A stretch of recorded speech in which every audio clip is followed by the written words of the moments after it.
Hello,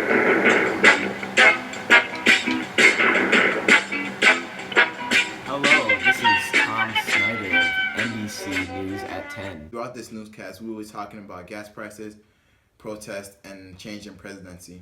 Gas prices are on the rise, but you don't need us to tell you that. Because we decided to support Israel forces in the Yom Kippur War, OPEC has put an oil embargo on us. Gas prices rose to a whopping 79 cents. And if that isn't bad enough, speed limits have been lowered from 75 to 55 miles per hour. On my way to work today, I drove past a huge protest. These young adults are going against the traditional morals of their parents. You wouldn't have seen this back in my day. The government had passed the 26th Amendment just this past week. This allows 18-year-olds to vote. Too bad there isn't an election this year. Nixon is resigning from presidency because of the Watergate scandal. Therefore, Ford will be taking over as president. Another thing that the counterculture is fighting for is making abortion legal.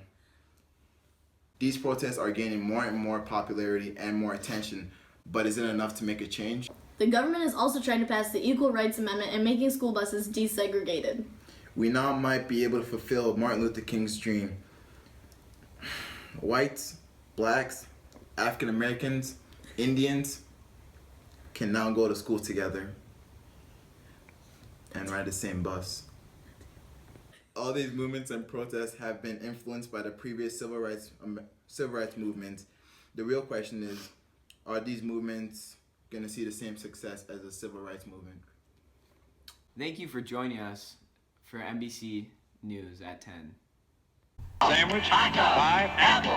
And what's your favorite car, America? Chevrolet. Let me see, that's baseball, hot dogs, apple pie, and Chevrolet, huh? Right. Well, you sure sound like America to me. We are. Well, then you better tell me again, because I just might forget. We love baseball, hot dogs, apple pie, and Chevrolet. Baseball, hot dogs, apple pie, and Chevrolet. That's baseball, hot dogs, apple pie, and Chevrolet. Baseball and hot dogs, apple pie, and Chevrolet. I think you better tell me again. We love baseball, hot dogs, apple pie, and Chevrolet. Baseball, hot dogs, apple pie, and Chevrolet. In case you're wondering, this commercial is brought to you by baseball, hot dogs, apple pie, and America's favorite car. They go together in the good old USA. Baseball and hot dogs, apple pie, and Chevrolet. Makes sense to me. Baseball, hot dogs.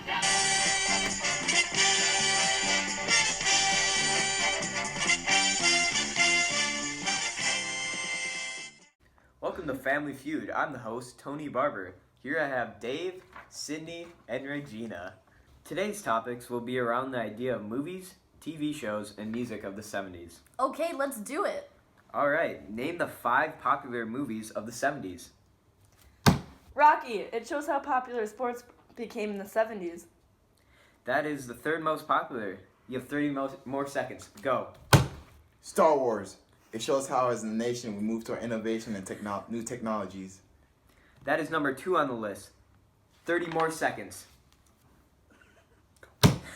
West Side Story? Because, That was a movie of the 60s. Jaws. This was a summer blockbuster in 1975. Everyone wanted to see it. Filled with action, thrill, and great effects. That was the 4th. 30 seconds. Go.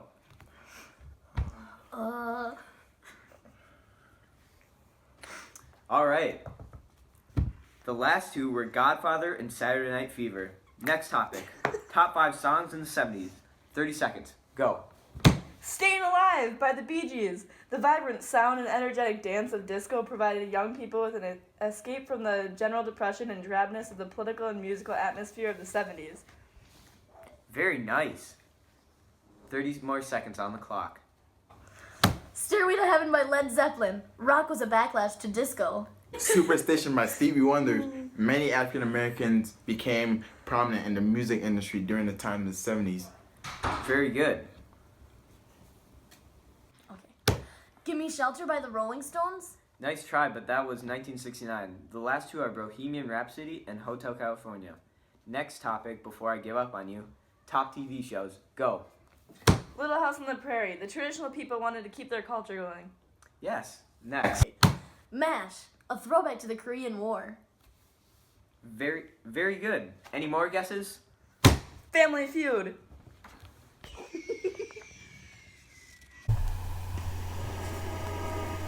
What you're about to see is the world's most revolutionary telephone switching invention. We call it Super Switcher. It has almost no moving parts, yet handles 4 times more calls than its predecessor. It required an investment of $400 million, but should ultimately save $1 billion a year. And soon, every major American area will have one. Looks dull, eh? Well, imagine that each of these cars is a long-distance call. This new invention can handle over 500,000 an hour. That's 5 days' traffic on a busy Los Angeles freeway. Super Switcher. It should go a long distance to prevent traffic jams on your long-distance calls. The Bell System. People using technology to help keep down costs and improve service. Keeping your phone system the best in the world.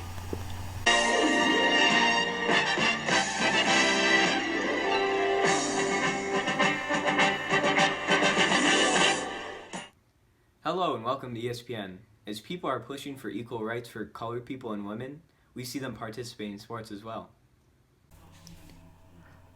I never thought I'd see the day women are allowed to participate in sporting events such as Little League Baseball, women's soccer, full court basketball, and the Indianapolis 500 race.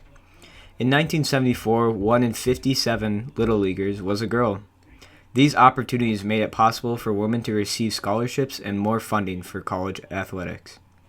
These opportunities were the same for colored people of the United States. African American football players such as O.J. Simpson and Bobby Bell have climbed the ladder of success even with previous racial discrimination and inequality. These two athletes are great examples of how the racial barriers in sports have been knocked down. It's just incredible to think this all started in 1947 when Jackie Robinson became the first ever African American to play in the MLB. Just last night, Muhammad Ali and George Foreman went head-to-head. Ali ended up on top, knocking George Foreman to the ground. Once again, Ali is the heavyweight champion. I didn't know anyone could come back from years without fighting and still be able to move, punch, or block the way Ali did. You may ask, why didn't he fight for 4 years? He was convicted of draft evasion. Ali went to court and lost, so the court took away his license to fight for 3 years. Now for baseball. Hank Aaron hit his 715th career home run. That breaks Babe Ruth's 39-year-old major league record. Arguably the best player in the league, Kareem Abdul-Jabbar, has been the reigning NBA MVP 5 times this decade, but hasn't won a championship with the Lakers yet.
Mamma mia, let me go. Beelzebub has a devil put aside.